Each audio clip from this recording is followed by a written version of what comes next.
Sitlafi, balita araw-araw. Alaska Air nagkamalang pagkalugi. Mataas na presyo ng gasolina at mga bagyo ang dahilan, kaya nagsimula ang isang bagong panahon ng panganib para sa mga airline. Ulan muli sa sito. Maghanda ng payong dahil sa malakas na hangin, at iwasan ang paglalakbay kung kinakailangan para sa iyong seguridad. Bukas na ang bagong greenway sa baybayin ng Sito. Ito ay magdudulot ng $1 bilyon na kita at mas malawak na espasyo para sa mga tao, bisikleta, at wheelchair users. Emergency evacuation sa Columbia City dahil sa gas leak. Ang SU ay nagsasagawa ng pag-evacuate at nagpapaalala tungkol sa panganib para sa mga tao sa lugar. Gitara bandit inaresto.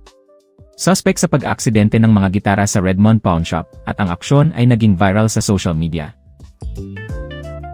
Viral na panatag sa Ballard, gawa sa scrap metal at kahoy na inalis na ng pulis.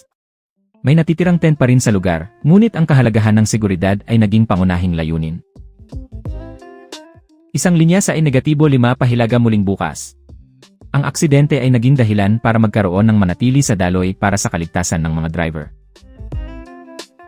Isang lane sa -5 North Bellingham muling bukas. Ayon sa gayay, isang siklista ang nasugatan, at ang alternatibong ruta ay inirekomenda para maiwasan ang pagkaantala. Abangan! Maaari nang bumili ng FIFA 2026 tickets simula ngayon sa Sito, kabilang ang 6 na laro sa ating lungsod. Huwag sayangin ang pagkakataong ito. Bantay! 74,000 Hyundai Genesis nagkaroon ng recall dahil sa gas leak risk at panganib ng aksidente.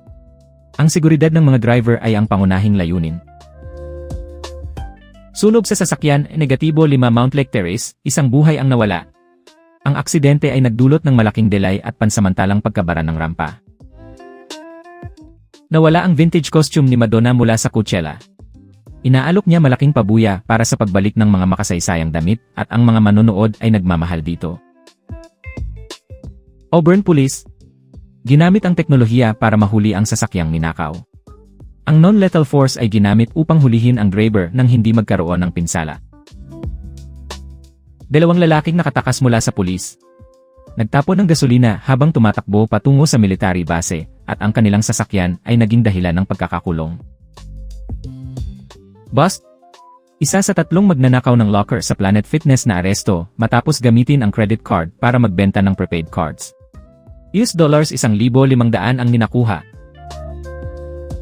Inaresto si Jarrell Augustin dahil sa kanyang kakaibang paraan. Nagpapalit siya ng Legos gamit ang pasta upang maiwasan ang pagnanakaw. 70 kahon ang ibinalik na may kabuang halagang $34,000. Ang basurang tubig ng Wayali ay naging renewable gas. Bagong teknolohiya na nagpapataas ng produksyon at bumababa ng gastos. Mahalagang solusyon para sa trapiko, panahon, at enerhiya. 72 taong lalaki na nawala sa Sito. Naibalik ng ligtas matapos ipatupad ang Silver Alert. Ang tulong ng publiko ay nagawa para iwasan ang panganib. Nagitakbuhan ng pulis sa Auburn ang suspect sa nakawang sasakyan, 45 minutong pagkaantala dahil sa aksidente. Ang seguridad ng mga driver ay ang pangunahing layunin. Alaska Air Group na ulit ang malaking pagkalugi, $173. Mataas na presyo ng gasolina at mga bagyong tumama sa Hawaii ang pangunahing dahilan para sa kanyang kahalagahan. Kumikislap na ang kalangitan sa Lyrid Meteor Shower. Walang hadlang sa pagtingin, lumabas ka pagkatapos ng hating gabi at iwasan lang ang malalaking gusali. 32 korte ng pikadila sa Sito, nawalan na. Mga manlalaro laban sa plano dahil tumaas ang populasyon nito. Ang kompetisyon ay naging mas malakas. Almond Roca ay kasalukuyang pinamamahalaan ng ES Group Lade, mula Tacoma, patuloy na naglalabas ng bilyon-bilyong piraso araw-araw. Ang kumpanya ay naging mas malaki. Starbucks maglilipat ng 2,000 trabaho sa bagong sentro sa Nashville. Magandang balita para sa ekonomiya ng Tennessee at ang mga manggagawa ay naging mas malaya.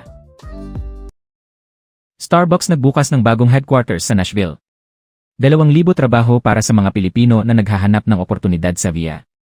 Ang kumpanya ay invested ng $100 para sa proyekto.